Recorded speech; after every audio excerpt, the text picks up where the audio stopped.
Hello, everyone. Welcome to this episode of Talking About Rock, sponsored by School of Rock, North Buffalo. I'm Rob Edwards. Today, we bring you more metal.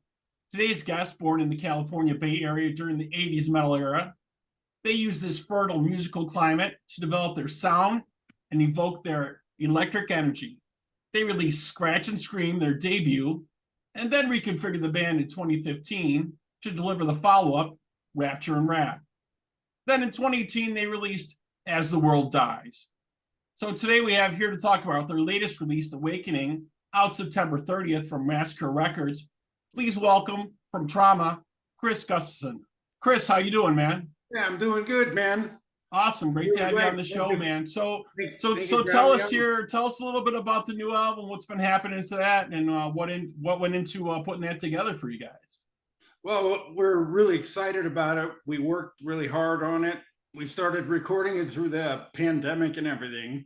As a lot of people did. Yeah, there's so much of that going on. Yeah, it was quite a process. And unfortunately, we had one of the original band members, Donnie Hillier, pass away during that. So that was a major curveball. And we got really lucky getting Brian Allen into the fold. And yeah, we're just really excited to get the album out there and let people hear it. And I hope everybody that digs metal music really likes it. Yeah, well, it's definitely kick ass for sure. There's a lot of excellent tracks on there. The drum tracks sound amazing. Some of the killer screeches and vocals sound amazing. Cool. Glad you like it. Yeah, but you guys kind of went through a lot of lineup changes there for a while in the early days, right? There's kind of like you were alluding to a little bit there earlier. You had some members leave. You had a member, pass and stuff. Right. And I think way early on, I don't know how far back this was, you actually had Cliff Burton in the band at some point, right? Correct. That was at the very, very beginning of the band. Yeah. Mm-hmm. Okay. Yeah, he was in it. And so basically he left to join Metallica. Okay. So that was just when they were just starting out. I think I don't even know if they even recorded their first album yet. Yeah. Okay. I think they were in the process of that. You guys were all in like the same area and the same groups of people and things like that. Mm-hmm. So yeah, in that area. Awesome. Excellent. Yeah. Excellent. So good time. Yeah, definitely. That was a great time for metal back then, right? There was so much happening, so much going on. Oh, big time. Big time. So who would you cite maybe as your influences either for the album or drumming for yourself? Do you have some drumming influences or?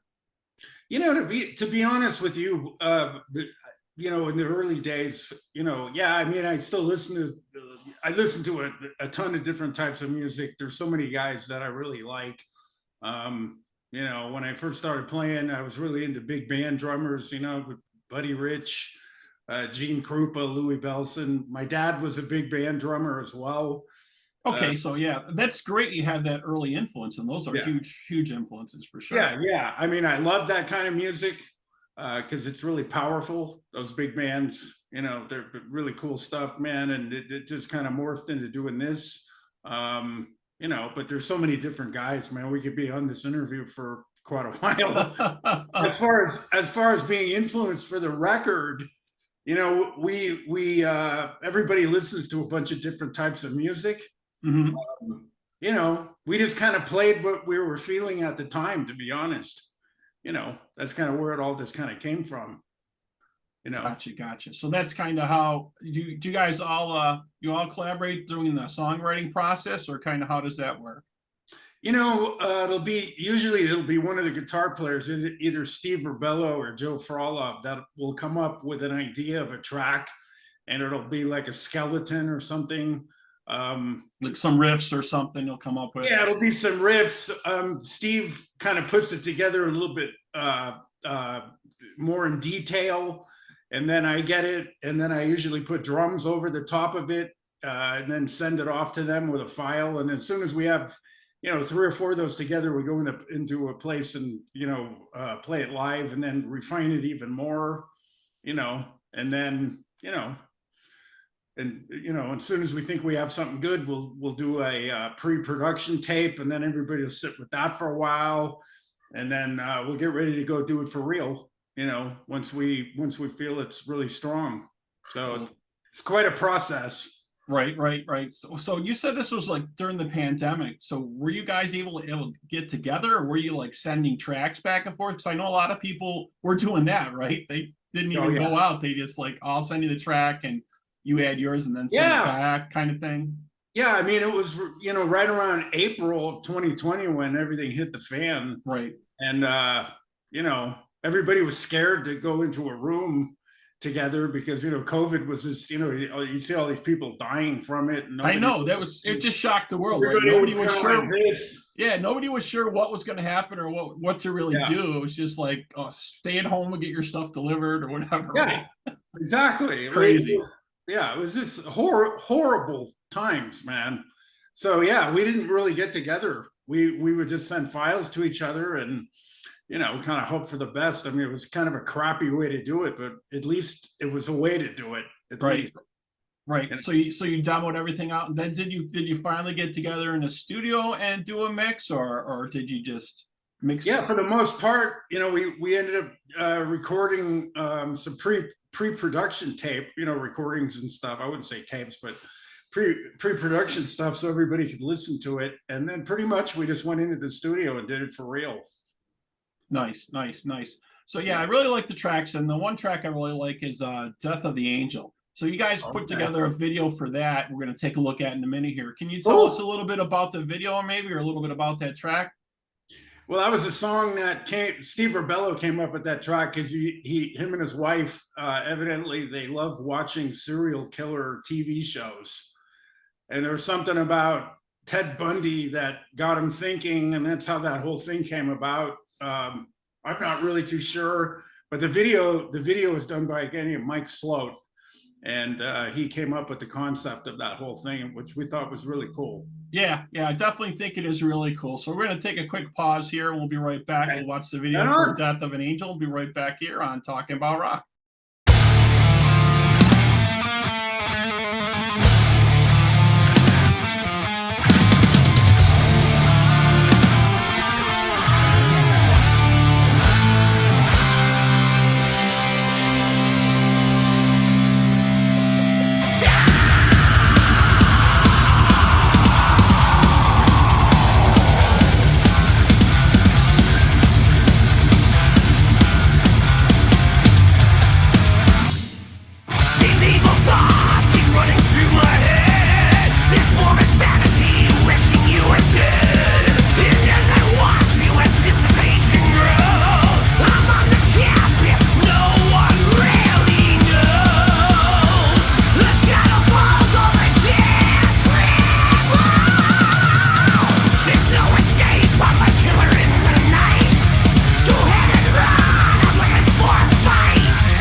All right, we're back here on Talking About Rock with Kris from Trauma. Just checked out the video for Death of the Angel.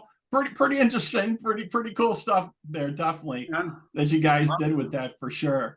So yeah, definitely like the production of it and the vocals, and your drums sounded really nice. Right so on. Thank you. I have to ask you, because I usually ask all the guitar players this, like what gear they use or what tweaks they use, or you know, if they're doing a little something behind the scenes.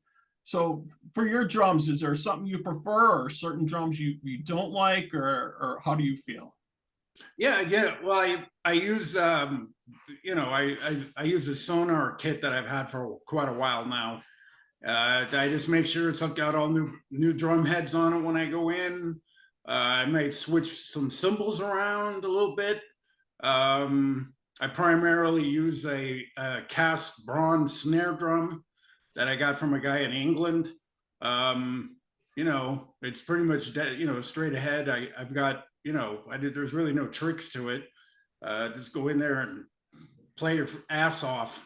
Do you have double kick, or you have single kick, or double two bass drums? Two bass drums.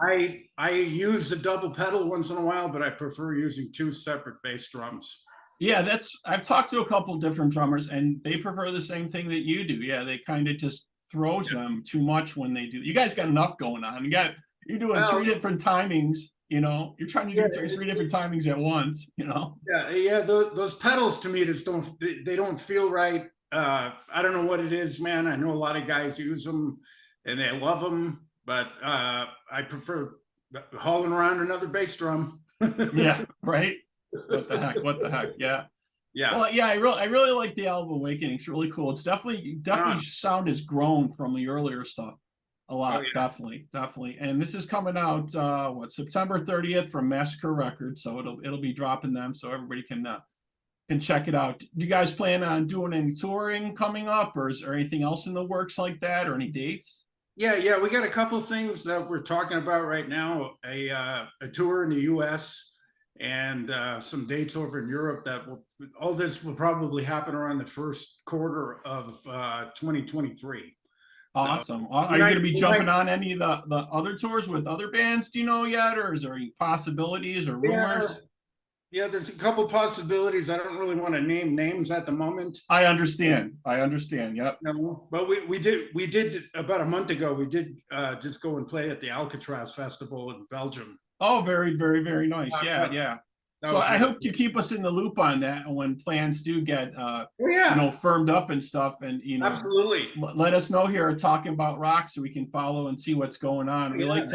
We like to check up on everybody that we speak to and see what's happening, seeing what tours are opening up, and see what's going on, because there's so much going on now that everything's opened, right? The hard thing that everybody's telling me, the hard thing is to find venues, because they got so much going on now. You know what I mean? Yeah. They're waiting. They're booking stuff for like 2023 and next after that. You know, they're already talking about. Oh yeah, it's venues. It's like it's hard finding tour buses. Right. You know, yeah, there's a lot of different issues still kind of happening, but you know, the COVID thing didn't help. Right. Yeah. Well, there's definitely two things about it. Like now everyone's definitely yearning for that live concert experience, and they're realizing they missed it. And if they didn't realize it, that's why we started this podcast, right? To tell people, you know, there's lots of cool bands out there. There's still live music. If you like it, you know, you go and check it out. And that's why I started this thing during the pandemic too. It's really cool. Yeah, to kind of just let everybody know that, you know. About the local bands, about the national bands. You know, we've talked to all kinds of different. We talked to Vinny Appice, you know, a couple weeks ago. He's got a new project out called Scream Taker and stuff that he's going to be. He's a really nice guy. He's very cool. He's very cool. He had some words to say about the Rock and Roll Hall of Fame, which was interesting. Sure he did. With the snub that they put on him and Dio, which is pretty crappy. You know, man, that whole, when I saw Dolly Parton get nominated, or she actually won, they wanted her in that, and she said, "Hey, look, I'm a country singer. I have no business even being in this." Right, totally class act that woman is, right? Totally, man. But you got to look at that and think to yourself, what kind of freaking jive is this thing? you know?